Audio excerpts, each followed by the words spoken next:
चलिए सीधे मुद्दे पर आते हैं। आज के इस विश्लेषण में हम एक बहुत ही दिलचस्प सफर पे निकलने वाले हैं। हम यह डिकोड करेंगे कि कैसे हजारों साल पुराना एक प्राचीन ग्रंथ हमें भारी तनाव, घबराहट और मुश्किल फैसले लेने के लिए एक बेहद सॉलिड और प्रैक्टिकल फ्रेमवर्क देता है। सीरियसली, यह सिर्फ कोई पुराना इतिहास नहीं है, यह सीधे सीधे हमारी आज की भागदौड़ भरी जिंदगी से जुड़ा है। जरा सोचिए, क्या कभी किसी बड़ी परीक्षा, करियर के किसी बड़ी बदलाव या किसी के साथ एक बहुत ही मुश्किल बातचीत से ठीक पहले पूरी तरह से ब्लैंक या सुन्न महसूस हुआ है? ऐसा लगता है ना जैसे दिमाग ने काम करना ही बंद कर दिया हो। सच कहूं तो ये एक ऐसा यूनिवर्सल एक्सपीरियंस है जिससे हम सभी कभी ना कभी गुजरते ही हैं। ये वो पल होता है जब किसी बड़े मोमेंट से ठीक पहले भयंकर वाली घबराहट हमें जकड़ लेती है। और मजे की बात देखिए, इतिहास के सबसे महान माने जाने वाले योद्धा ने भी अपने सबसे बड़े युद्ध से ठीक पहले बिल्कुल ऐसी ही घबराहट का सामना किया था। और बस यहीं से हमारा आज का मेन टॉपिक शुरू होता है, अर्जुन विषाद योग। ये श्रीमद् भगवद गीता का पहला अध्याय है। विषाद का सीधा सा मतलब है अवसाद, या कह लीजिए एक गहरी निराशा। अब सोचने वाली बात यह है कि सुन कर देने वाली ये भावना इतनी सच्ची और यूनिवर्सल है कि 5000 साल पुराने एक ग्रंथ ने अपना पूरा का पूरा पहला अध्याय सिर्फ इसी एक एक्सपीरियंस को डेडिकेट कर दिया है। अगर आज की जनरेशन की भाषा में कहें ना, तो ये अध्याय असल में एक महान अजेय योद्धा के प्री गेम पैनिक अटैक का एकदम परफेक्ट और सटीक डिस्क्रिप्शन है। अब देखिए, अक्सर लोग सोचते हैं कि यार, ये तो एक प्राचीन धार्मिक ग्रंथ है, इसका हमारी आज की इस मॉडर्न लाइफ से क्या ही लेना देना होगा। लेकिन असल में ये ग्रंथ हमारी रोजमर्रा की प्रॉब्लम्स को सॉल्व करने का एक बहुत ही प्रैक्टिकल मैनुअल है। सबसे बड़ा टेक अवे यहाँ ये है कि गीता को सिर्फ एक पुरानी किताब समझने की भूल नहीं करनी चाहिए। इसे लाइफ की हर दुविधा की एक अल्टीमेट आंसर की मान सकते हैं। जरा इमेजिन कीजिए कि हम सभी अपने अपने डेली स्ट्रगल से जूझ रहे अर्जुन हैं और भगवान कृष्ण एक पर्सनल लाइफ कोच की तरह हाथ पकड़कर हमें सही रास्ता दिखा रहे हैं। तो कहानी शुरू होती है राजा धृतराष्ट्र से, जो अपने सलाहकार से पूछ रहे हैं कि कुरुक्षेत्र के मैदान में आखिर चल क्या रहा है। यहाँ पर एक बहुत ही कमाल की तुलना देखने को मिलती है। एक तरफ उनका शारीरिक अंधापन है जो सबको दिखता है, लेकिन दूसरी तरफ जो असली प्रॉब्लम थी वो था उनका भावनात्मक अंधापन। वो अपने बेटे दुर्योधन के प्यार में इतने अंधे हो चुके थे कि उन्हें कुछ और दिखाई ही नहीं दे रहा था। वो अच्छे से जानते थे कि उनका बेटा गलत रास्ते पे है, अधर्म के साथ खड़ा है, लेकिन उनके इस स्वार्थी लगाव ने उनके सही गलत का फैसला करने की क्षमता को पूरी तरह से धुंधला कर दिया था। यह हम सब के लिए एक बहुत बड़ा रिमाइंडर है। हमें खुद से ये सवाल जरूर करना चाहिए कि कहीं हम भी अपने रोजमर्रा के रिश्तों और फैसलों में अपनी इमोशनल अटैचमेंट या बायस को इतनी छूट तो नहीं दे रहे कि वो सच्चाई को ही छुपा ले। इस इमोशनल ब्लाइंडनेस के ठीक बाद सीन शिफ्ट होता है दुर्योधन पर। वो सामने खड़ी विरोधी सेना को देखता है और सीधे अपने गुरु द्रोणाचार्य के पास जाकर दोनों तरफ के हर एक मेन योद्धा का नाम गिनाने लगता है। पता है ये क्या है? ये क्लासिक रिस्क असेसमेंट का एक मास्टर क्लास है। जब भी कोई नई चुनौती सामने आए, चाहे कोई नया बिजनेस शुरू करना हो या ऑफिस का कोई बहुत बड़ा प्रोजेक्ट हाथ में लेना हो, तो इन स्टेप्स को फॉलो करना बहुत जरूरी है। स्टेप 1, सबसे पहले अपने कंपटीशन को गहराई से समझना।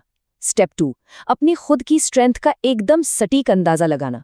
और स्टेप 3, प्रॉब्लम के हर एक एंगल को एनालाइज करना, ताकि कोई भी अचानक आने वाली मुसीबत हमें चौंका न सके। क्योंकि याद रखिए, किसी भी बड़े चैलेंज में एक छोटा सा अनदेखा पहलू भी पूरी बाजी पलट सकता है। इसके बाद युद्ध शुरू होने का सिग्नल देने के लिए सभी अपने अपने शंख बजाने लगते हैं। अब ये कोई बेवजह का शोर नहीं था, इसका मेन पर्पस था एक जीतने वाला माहौल बनाना और सैनिकों का जोश बढ़ाना। जरा सोचिए, ये प्राचीन और आज की मॉडर्न दुनिया के बीच कितनी गजब की सिमिलैरिटी दिखाता है। पुराने जमाने के युद्ध के मैदान में जो काम ये शंख की आवाज करती थी ना, आज के टाइम में वही काम जिम में वर्कआउट से पहले बजने वाला पंप अप म्यूजिक करता है। और जैसे पुराने योद्धा खुद को मेंटली रेडी करते थे, बिल्कुल वैसे ही आज हमें किसी भी बड़े इंटरव्यू से पहले एक जोरदार पेप टॉक की जरूरत होती है। हमें बस ये ढूंढना है कि हमारे अपने जीवन के युद्ध के मैदान में पूरे कॉन्फिडेंस के साथ उतरने के लिए कौन सी चीज हमें सबसे ज्यादा मोटिवेट करती है। खैर, शंख बजने के बाद अर्जुन कुछ ऐसा करता है जो सच में बहुत ही साहसी कदम है। वो भगवान कृष्ण से कहता है कि मेरे रथ को सीधा ले जाकर दोनों विशाल सेनाओं के बिल्कुल बीचों बीच खड़ा कर दीजिए। वो पीछे किसी सेफ जगह पर छुपने से साफ मना कर देता है। उसे एकदम सेंटर में खड़े होकर बिल्कुल साफ साफ देखना था कि आखिर उसे लड़ना किन लोगों से है। हमारे लिए यहाँ एक बहुत बड़ी लर्निंग है। जब भी हम किसी मुश्किल या कॉन्फ्लिक्ट में फंस जाते हैं ना, तो वहां से भागने के बजाय हमें प्रॉब्लम के ठीक बीच में खड़े होना चाहिए, उसे साफ साफ देखना चाहिए और कोई भी डिसीजन लेने से पहले सारे फैक्ट्स को अच्छे से एनालाइज करना चाहिए। एक सक्सेसफुल स्ट्रेटजी इसी फाउंडेशन पर खड़ी होती है।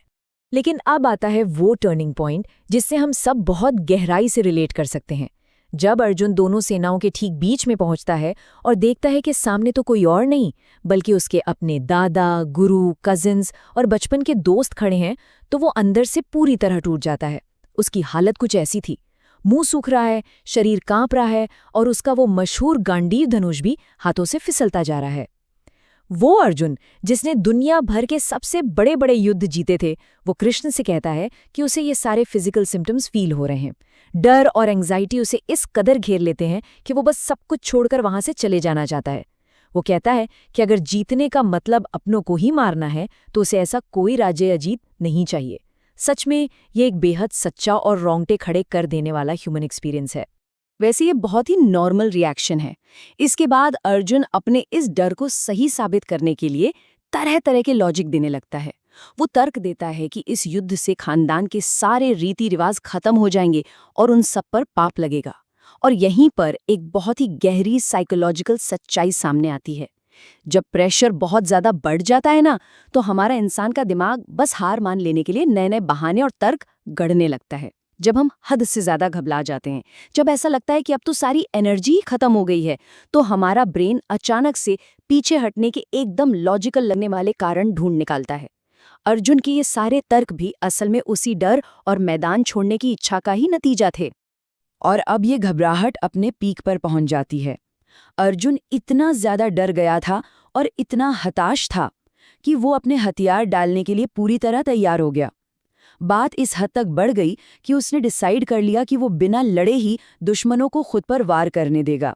वो लिटरली अपने रथ के पिछले हिस्से में जाकर बैठ गया और उसने पूरी तरह से हार मान ली। इमेजिन कीजिए, प्रेशर के उस भयानक मोमेंट में दुनिया के सबसे महान योद्धा ने घुटने टेक दिए। ये इंसान के अंदर की एंग्जाइटी, पैनिक और डाउट का एकदम एब्सोल्यूट पीक था। और दोस्तों, ठीक इसी मोमेंट पर गीता का ये पहला अध्याय खत्म होता है। ये हमें मानवीय चिंता और उस गहरे सेल्फ डाउट के बिल्कुल चरम बिंदु पर लाकर छोड़ देता है। लेकिन एक बात समझनी होगी, अर्जुन का इस तरह से पूरी तरह टूट जाना बहुत जरूरी था, क्योंकि यही वो स्टेट है जो उस डीप नॉलेज और कोचिंग के लिए एक परफेक्ट स्टेज सेट करती है, जो भगवान कृष्ण आने वाले अध्यायों में देने वाले हैं। अगर कभी भी जिंदगी की लड़ाइयों में खुद को पूरी तरह से फंसा हुआ और हताश महसूस करें, तो ये याद रखना बहुत जरूरी है कि हम बिल्कुल अर्जुन की ही जगह पर खड़े हैं और सल्यूशन बस मिलने ही वाला है। तो जाते जाते एक बड़ा सवाल छोड़ते हैं, जब हम इस हद की चिंता और डाउट में घिर जाते हैं, तो हम इसे कैसे पार करते हैं? हम कैसे बाउंस बैक करते हैं और अपने जीवन के कुरुक्षेत्र में वापस कदम रखते हैं? इसी विचार के साथ हम आज का ये विश्लेषण यहीं समाप्त करते हैं। इस जानकारी को अपनी जिंदगी से जोड़कर देखिएगा, शायद समाधान खोजने की दिशा में पहला कदम यहीं से शुरू हो।